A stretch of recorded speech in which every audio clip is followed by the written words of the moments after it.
आज मैं देश के प्रधानमंत्री के सामने वो सवाल रख रहा हूं जिसे पूरे देश को उठाना चाहिए। नमस्कार दोस्तों, प्रधानमंत्री का बर्थडे गिफ्ट देखिए 75 वर्ष नियम का आईना। आज 17 सितंबर 2025 देश के प्रधानमंत्री मोदी 75 वर्ष के हो गए। ये उम्र सिर्फ जन्मदिन का पड़ाव नहीं बल्कि राजनीति में एक ऐसा मोड़ है जिसे खुद मोदी ने अपने ही दल में सख्ती से लागू किया था। बैकग्राउंड ऑफ द 75-ईयर रिटायरमेंट रूल।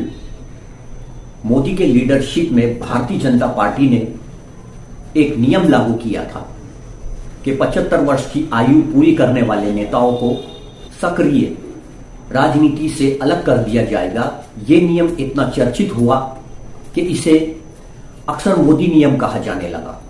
ये नियम की आड़ में बीजेपी के कई वरिष्ठ नेताओं को राजनीति की मुख्य धारा से बाहर कर दिया गया।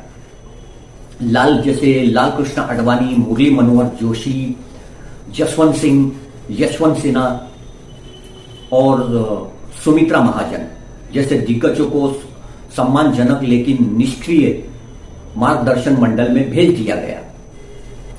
ये समिति नाम के लिए थी, असल में इसका कोई राजनीतिक असर या सक्रिय भूमिका नहीं थी। न चुनाव लड़ना, न कैबिनेट में जगह, सब कुछ खत्म। आज जब नरेंद्र मोदी खुद 75 वर्ष के हो गए हैं तो सबसे बड़ा सवाल यही है, क्या वही नियम अब उन पर भी लागू होगा? क्या वे भी मार्गदर्शन मंडल में भेजे जाएंगे या फिर अपने लिए अपवाद गढ़ेंगे?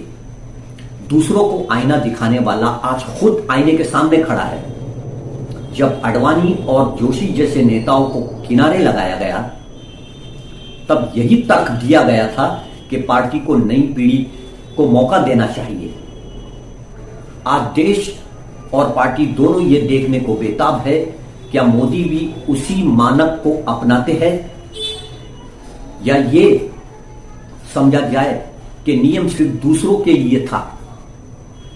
मोदी की राजनीति का असली इम्तिहान आज है। मोदी के 75 वर्ष पूरे होने पर भारतीय राजनीति के इतिहास में यह दिन एक बहस की शुरुआत करेगा। अगर मोदी खुद को सक्रिय राजनीति से अलग करते हैं तो ये उनकी नियम पर अड़िग रहने की छवि को मजबूत करेगा। लेकिन अगर वो इस नियम को अपने लिए दरकिनार करते हैं तो ये उनकी विश्वसनीयता और नैतिक दावों पर बड़ा सवाल खड़ा करेगा। आज का दिन नरेंद्र मोदी के लिए सिर्फ जन्मदिन नहीं बल्कि उनकी राजनीतिक ईमानदारी और सिद्धांतों की सबसे बड़ी परीक्षा है। जनता और विपक्ष दोनों की निगाहें इस सवाल पर टिकी है, क्या नरेंद्र मोदी 75 वर्ष का नियम अपने ऊपर लागू करेंगे या फिर ये नियम सिर्फ दूसरों को हाशिए पर करने का एक हथियार था। दोस्तों, इस मुद्दे पर आपकी क्या राय है? कमेंट करके जरूर बताइए। धन्यवाद।